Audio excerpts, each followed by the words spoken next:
Welcome to The Explainer. There's this weird problem that seems to haunt even the biggest, most successful companies out there.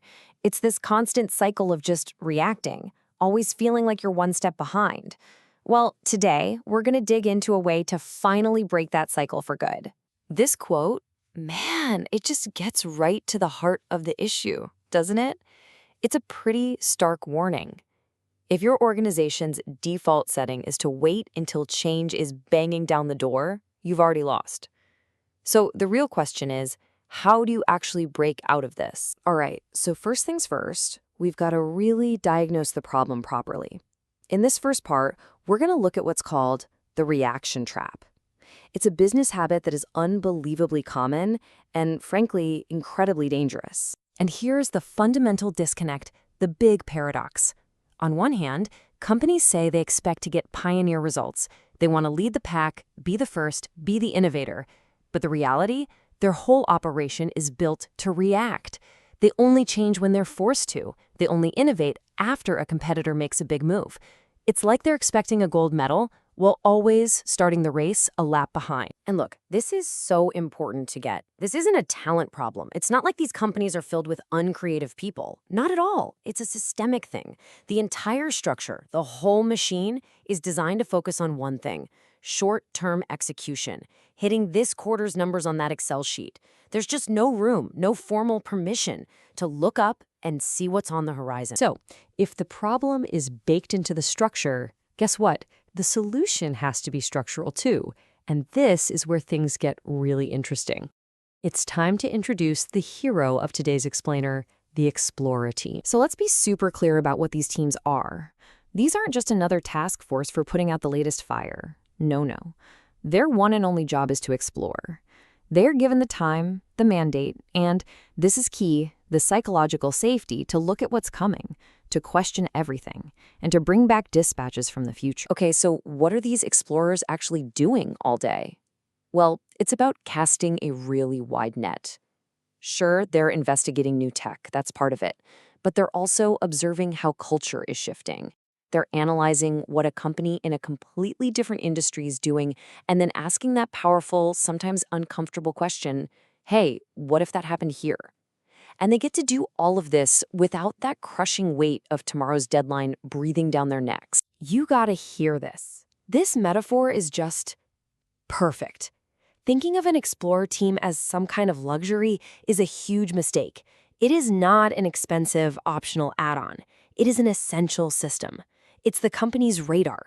It lets the rest of the ship navigate, spot icebergs long before they're a real threat, and find brand new lands of opportunity that nobody else has seen yet. Okay, this all sounds pretty cool in theory, but you're probably wondering, how does this actually create real value? Well, now we get to see the method in action.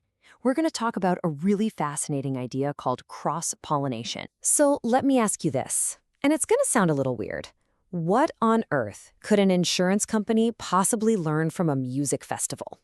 It sounds kind of nuts, right? I mean, those two worlds couldn't be further apart. But this is exactly where the most powerful insights are often hiding, in the places no one else in your industry even thinks to look. So let's follow their expedition. The mission was a tough one. How do you create a memorable experience for insurance?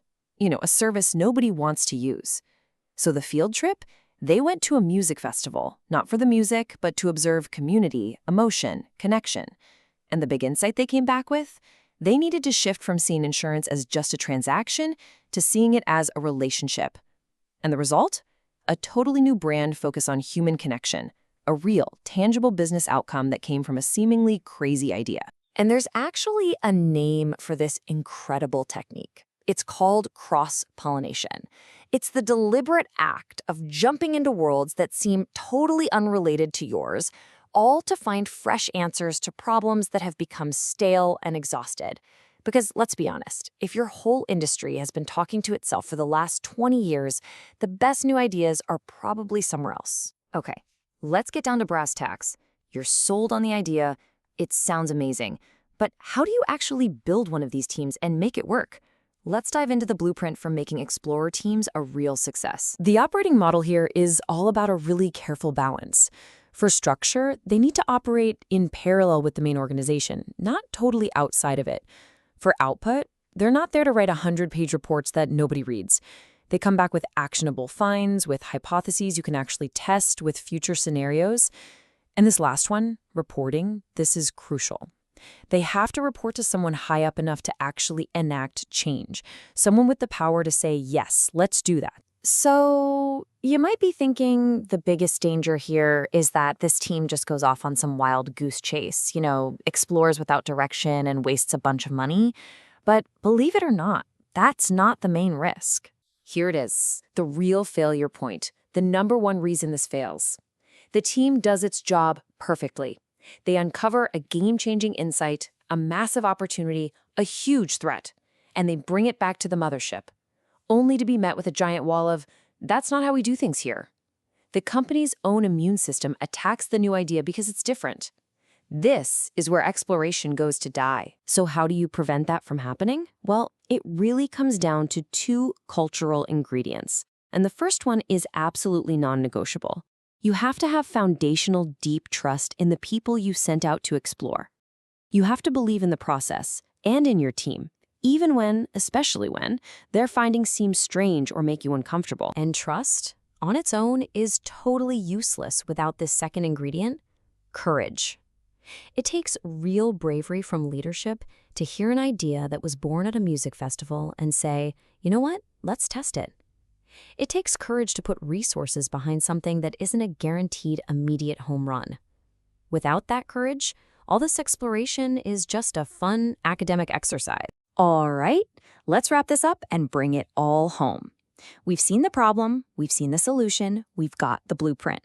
And honestly, the choice that's left is pretty stark, but it's also crystal clear. So, what do you really need to take away from all this? First, the future isn't something you predict in a spreadsheet. It's something you go out and explore. Second, if you wait until a new idea is obvious to everyone, you are already way too late. Third, explorer teams can be the critical difference between just adapting to the future and actually leading it. And finally, cross-pollination. That's your compass for finding the amazing ideas your industry hasn't even thought of yet. So I'll leave you with this one last question to chew on.